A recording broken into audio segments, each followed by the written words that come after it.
হে নবী, এ কিতাবে মারিয়ামের কথা তুমি তাদের স্মরণ করিয়ে দাও, বিশেষ করে সেই সময়ের কথা যখন সে তার পরিবারের লোকজনদের কাছ থেকে আলাদা হয়ে পূর্ব দিকের একটি ঘরে গিয়ে আশ্রয় নিয়েছিল। অতঃপর লোকদের কাছ থেকে নিজেকে আড়াল করার জন্য সে পর্দা করল। আমি তার কাছে আমার রূহ জিবরাইলকে পাঠালাম। সে পূর্ণ মানুষের আকৃতিতে তার সামনে গিয়ে আত্মপ্রকাশ করল। সে বলল, হে আগত ব্যক্তি, তুমি যদি আল্লাহ তাআলাকে ভয় করো তাহলে আমি তোমার অনিষ্ট থেকে দয়াময় আল্লাহ তাআলার কাছে পানা চাই। সে বলল, আমি তোমার মালিকের পাঠানো দূত। আমি তো এজন্য এসেছি যেন তোমাকে একটি পবিত্র সন্তান দিয়ে যেতে পারি। সে বলল, এ কি বলছো তুমি? আমার ছেলে হবে কিভাবে? আমাকে তো আজ পর্যন্ত কোনো পুরুষ স্পর্শও করেনি, আর না আমি কখনো অসতী ছিলাম। সে বলল, হ্যাঁ, এভাবেই হবে। তোমার মালিক বলছেন, তা আমার জন্য খুবই সহজ কাজ, এবং আমি তাকে মানুষদের জন্য কুদরতের একটি নিদর্শন ও আমার কাছ থেকে অনুগ্রহ তুল্য একটি মানুষ বানাতে চাই। মূলত এটা ছিল আমার পক্ষ থেকে এক স্থিরীকৃত ব্যাপার। অতঃপর সে তাকে গর্ভে ধারণ করল এবং তাকে সহ দূরে কোনো এক জায়গায় চলে গেল। তারপর প্রসব বেদনা তাকে আশ্রয়ের জন্য এক খেজুর গাছের নিচে নিয়ে এলো। সে বলল, হায়, এর আগে যদি আমি মরে যেতে পারতাম তাহলে এই কষ্ট আজ আমার সইতে হতো না, এবং আমি যদি মানুষদের স্মৃতি থেকে সম্পূর্ণ বিস্মৃত হয়ে যেতাম।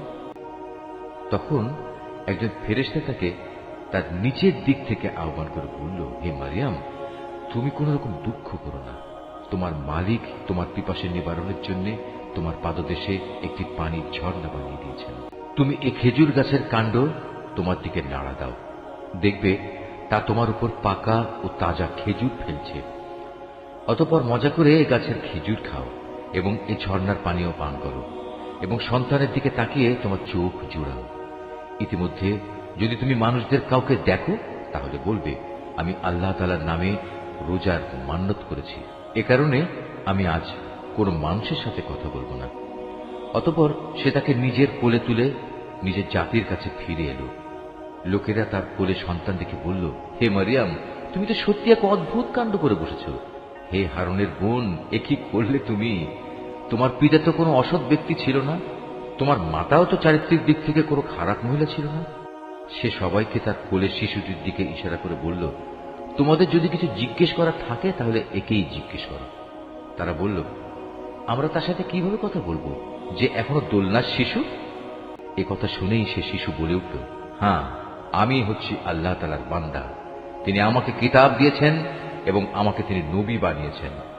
যেখানেই আমি থাকি না কেন তিনি আমাকে তার অনুগ্রহ ভাজন করবেন। তিনি আমাকে নির্দেশ দিয়েছেন যতদিন আমি বেঁচে থাকি ততদিন যেন আমি নামাজ প্রতিষ্ঠা করি এবং যাকাত প্রদান করি, আমি যেন মায়ের প্রতি অনুগত থাকি। আল্লাহর শুকর, তিনি আমাকে নাফরমান করে পয়দা করেননি। আমার উপর ছিল আল্লাহ তাআলার পক্ষ থেকে বিশেষ শান্তি যেদিন আমি জন্মগ্রহণ করেছি। শান্তি থাকবে সেদিন যেদিন আমি আবার মৃত্যুবরণ করব এবং মৃত্যুর পরে যেদিন জীবিত অবস্থায় পুনরুত্থিত হব। এ হচ্ছে মারিয়াম পুত্র ঈসা এবং এ হচ্ছে তার আসল ঘটনা, যা নিয়ে তারা অযথাই সন্দেহ করে। তারা বলে, সে আল্লাহ তাআলার সন্তান, কিন্তু সন্তান গ্রহণ করা আল্লাহ তাআলার কাজ নয়। তিনি এ থেকে অনেক পবিত্র। তিনি যখন কোনো কিছু করতে চান তখন শুধু বলেন হও, এবং সাথে সাথেই তা হয়ে যায়। অবশ্যই আল্লাহ তাআলা আমার মালিক এবং তোমাদেরও মালিক, অতএব তোমরা সবাই তাঁরই গোলামি করো, আর এটাই হচ্ছে সহজ ও সরল পথ। এরপর তাদের দলগুলো নিজেদের মাঝে মারিয়াম পুত্রকে নিয়ে নানা মতানৈক্য সৃষ্টি করল। অতঃপর যারা আল্লাহ তাআলার ঘোষণা অস্বীকার করল তাদের জন্য রয়েছে এক কঠিন কিয়ামতের দিনের দুর্ভোগ। যেদিন এরা আমার সামনে এসে হাজির হবে সেদিন তারা ভালো করেই শুনবে এবং ভালো করেই দেখতে পাবে, কিন্তু আজ এই জালেমরা না শোনা ও না দেখার ভান করে সুস্পষ্ট গুমরাহিতে নিমজ্জিত হয়ে আছে। হে নবী, সেই আক্ষেপের দিনটি সম্পর্কে তুমি এদের সাবধান করে দাও, যেদিন জান্নাত জাহান্নামের ব্যাপারে চূড়ান্ত সিদ্ধান্ত হয়ে যাবে। এখন তো এরা এ ব্যাপারে গাফিলতে ডুবে রয়েছে, তাই ওরা আল্লাহর উপর ঈমান আনছে না। নিশ্চয়ই পৃথিবীর মালিক হব আমি, এবং তার উপর যা কিছু রয়েছে সে সবেরও, আর তাদের সবাইকে আমার কাছেই ফিরে আসতে হবে। হে নবী, কেতাবে তুমি ইব্রাহিমের ঘটনাকে স্মরণ করো। অবশ্যই সে ছিল এক সত্যবাদী নবী। বিশেষ করে সে সময়ের কথা যখন সে তার পিতাকে বলল, হে আমার পিতা, তুমি কেন এমন একটা জিনিসের পুজো করো যা দেখতে পায় না, কিছু শুনতে পায় না, যা তোমার কোনো কাজেও আসবে না? হে আমার পিতা, আমার কাছে আল্লাহ তাআলার সৃষ্টি রহস্য সম্পর্কে যে জ্ঞান এসেছে তা তোমার কাছে আসেনি। অতএব তুমি আমার কথা শোনো, আমি তোমাকে সঠিক পথ দেখাবো। হে আমার পিতা, সে জ্ঞানের মৌলিক কথা হচ্ছে তুমি শয়তানের গোলামি করো না, কেননা শয়তান হচ্ছে পরম দয়ালু আল্লাহ তাআলার নাফরমান। হে আমার পিতা, আমার ভয় হচ্ছে নাফরমান শয়তানের গোলামি করলে পরম দয়ালু আল্লাহ তাআলার কোনো আযাব এসে তোমাকে স্পর্শ করবে, আর এর ফলে জাহান্নামে তুমি শয়তানেরই সাথী হয়ে যাবে। সে বলল, হে ইব্রাহিম, তুমি কি আসলেই আমার দেবদেবীগুলো থেকে বিমুখ হয়ে যাচ্ছ? তবে শোনো, এখনো যদি তুমি এসব থেকে ফিরে না আসো, তাহলে অবশ্যই আমি তোমাকে পাথর মেরে হত্যা করব। আর যদি বেঁচে থাকতে চাও, তাহলে তুমি চিরতরে আমার কাছ থেকে আলাদা হয়ে যাও। সে বলল, আচ্ছা, তোমার প্রতি আমার সালাম, আমি তোমার কাছ থেকে আলাদা হয়ে যাচ্ছি, কিন্তু এ সত্ত্বেও আমি আমার মালিকের কাছে তোমার জন্য মাগফিরাত কামনা করতে থাকব। অবশ্যই আল্লাহ তাআলা আমার প্রতি অতিশয় মেহেরবান। আমি তোমাদের কাছ থেকে আলাদা হয়ে যাচ্ছি এবং আল্লাহ তাআলাকে বাদ দিয়ে তোমরা যাদের ডাকো তাদের সবার কাছ থেকেও আলাদা হয়ে যাচ্ছি। আমি তো আমার মালিককেই ডাকতে থাকব।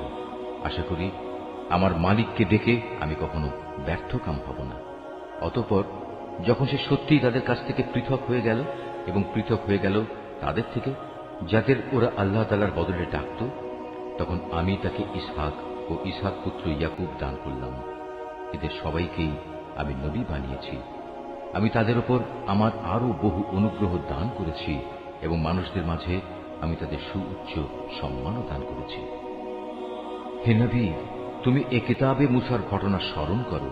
অবশ্যই সে ছিল একনিষ্ঠ বান্দা, সে ছিল রসুল, নবী। আমার কথা শোনার জন্য আমি তাকে তুর পাহাড়ের ডান দিক থেকে ডাক দিলাম এবং তাকে আমি গোপন তথ্য সমৃদ্ধ কথা বলার জন্য আমার নিকটবর্তী করলাম। আমি আমার নিজ অনুগ্রহে তার ভাই হারুনকে নবী বানিয়ে তাকে তার সাহায্যকারী হিসেবে দান করলাম।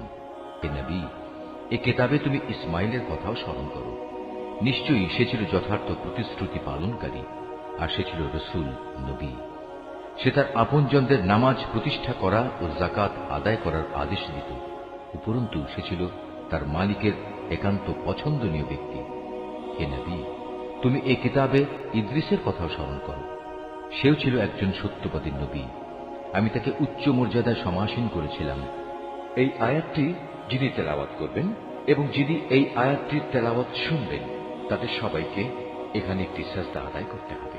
এটা ওয়াজিব। এরা হচ্ছে সেসব নবী যাদের উপর আল্লাহ তাআলা অনুগ্রহ করেছেন।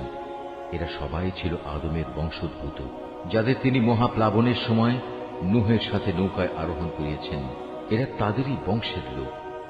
এদের কিছু লোক ইব্রাহিম ও ইসরায়েলের বংশোদ্ভূত। উপরন্তু যাদের তিনি হেদায়েতের আলো দান করেছিলেন এবং যাদের তিনি মনোনীত করেছিলেন, এরা হচ্ছে তাদেরই অন্তর্ভুক্ত। এদের অবস্থা ছিল এই, যখনই এদের সামনে পরম করুণাময় আল্লাহ তাআলার আয়াতসমূহ তেলাওয়াত করা হতো, তখন এরা আল্লাহ তাআলাকে সাজদা করার জন্য ক্রন্দনরত অবস্থায় জমিনে লুটিয়ে পড়ত। তাদের পর তাদের অপদার্থ বংশধররা এল। তারা নামাজ বরবাদ করে দিল এবং নানা পাশবিক লালসার অনুসরণ করল। অতএব অচিরেই তারা তাদের এ গুমরাহির পরিণাম ফলের সাক্ষাৎ পাবে। কিন্তু যারা তওবা করেছে, ঈমান এনেছে এবং নেক কাজ করেছে, তাদের কথা আলাদা। তারা তো জান্নাতে প্রবেশ করবে। সেদিন তাদের উপর কোন রকম জুলুম করা হবে না। স্থায়ী জান্নাত এমন এক অদৃশ্য বস্তু যার ওয়াদা আল্লাহ তাআলা তার বান্দাদের কাছে দিয়ে রেখেছেন। অবশ্যই তার ওয়াদা পূরণ হয়েই থাকবে। সেখানে তারা কোনো অর্থহীন কথা শুনতে পাবে না। চারিদিকে থাকবে শুধু শান্তি আর শান্তি। সেখানে সকাল সন্ধ্যা তাদের জন্য নিত্য নতুন রিজিকের ব্যবস্থা থাকবে। এ হচ্ছে জান্নাত। আমার বান্দাদের মাঝে যারা পরেজগার, আমি শুধু তাদেরই এর অধিকারী বানাব। ফেরেশতারা বলল, হে নবী, আমরা কখনো তোমার মালিকের আদেশ ছাড়া জমিনে অবতরণ করি না। আমাদের সামনে পেছনে যা কিছু আছে এর মধ্যবর্তী স্থানে, তা সবই তো তাঁর জন্য। মূলত তোমার মালিক কখনো কাউকে ভুলে থাকেন না। তিনি আসমান সমূহ ও জমিনের মালিক এবং তিনি মালিক এদের উভয়ের মাঝে যা কিছু আছে তারও। অতএব তোমরা একমাত্র তাঁরই গোলামি করো, তার গোলামির উপরই কায়েম থাকো। তুমি তার সমগুণ সম্পন্ন এমন কোন নাম কি জানো যে তুমি তার গোলামি করবে? কিছু সংখ্যক মূর্খ মানুষ বলে, একবার আমার মৃত্যু হলে আমি কি জীবিত অবস্থায় মাটির ভেতর থেকে পুনরুত্থিত হব?